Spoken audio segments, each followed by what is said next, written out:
Well, we're here to announce that we're running for another term in Congress to continue all the work that we've been doing in trying to restore manufacturing in America. We have a lot of challenges that are going on. This cap-and-trade bill that passed the House of Representatives has already cost our congressional district over $500 million in a missed opportunity in East Dubuque when a company there, Rentec, was going to put in a conversion system to use clean-burning coal. Instead, because of what they thought would be a carbon tax, decided not to make the investment. This is not the time to turn down investments in manufacturing, and the leadership in Washington is simply going the wrong way. We cannot buy ourselves out of this recession. We have to manufacture our way out of it. We have to restart the supply chains. People are not interested in jobs that Washington says it can create.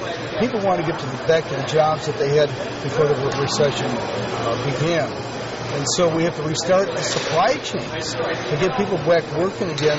That's how we're going to come out of this recession. And that's why I'm running for re-election, because that's what I've always worked on since I've been in Congress, is trying to restore manufacturing to this country. I was instrumental in leading the fight in Washington that has as law a 9% tax deduction for any company that manufactures products here in the United States. And here in Rockford, several years ago, when Estima, a hammer company that has the Made in America label, came under tremendous pressure from Stanley Hammer in Connecticut to dilute the percentage of parts going into the Buy in America label, or Made in America label.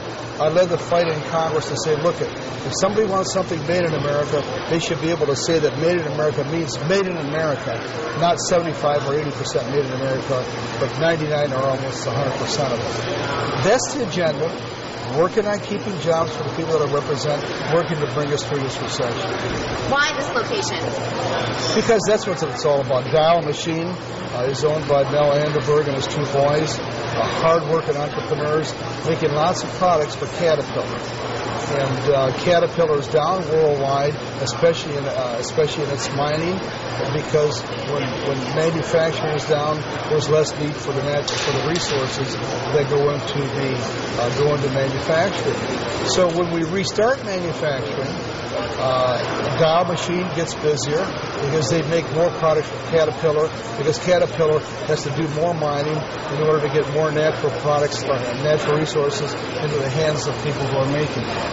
That's called the supply chain, as opposed to some guy sitting around in Washington thinking about the next way that he can pour billions of dollars down some black hole on Wall Street and take people's money and have nothing to show for it. After 17 years, why are you still the man for the job? You know, I get up every morning and I ask myself that question. And the longer I'm in Congress, the more excited I get about the things that we have to do. When we look at the accomplishments that we've had here, keeping open that post office in Rockford so we have overnight mail, pouring over $70 million into the Rockford Airport. There are only 3 international airports in the state of Illinois. And I was able to get the international status here at Rockford. When we were working to bring in Malav Airlines from Hungary, that didn't happen. But we got the international terminal, and that's brought a lot of business in terms of the charters that are taking place here. Plus, a lot more business will be coming to the Rockford International Terminal as the economy improves. You say that you're not popular in Washington. Why? Well, because I don't go along with the games. The Washington game is, you do this for me, I'll do that for you.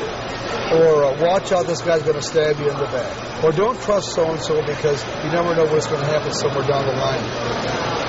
I take the position that the people I represent come first. I don't worry about the politics of it. When I chaired the Small Business Committee for 6 years, we had over 60 hearings on manufacturing. I held several of those hearings in Democratic districts. Congressman Phil here, just to the south of us in Rock Falls. Congressman Lipinski in suburban Chicago. Congresswoman Napolitano in suburban Los Angeles. She lost 14,500 jobs in one day when the factory closed.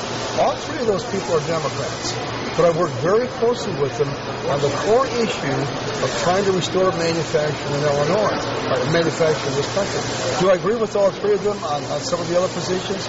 No, I don't. But there's enough agreement as to things involving manufacturing that if I continue to bring people together to keep manufacturing in this country, that we can make a difference. I believe that I continue to do good manufacturing, and that's why I'm running for another term.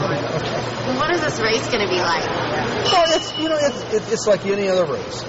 I was the underdog when I first ran. I got sued by my own party to throw me off the ballot. But we came back, we worked hard, we won an upset primary, we won an upset general election. And every race, every 2 years, is the opportunity to see this Republican action.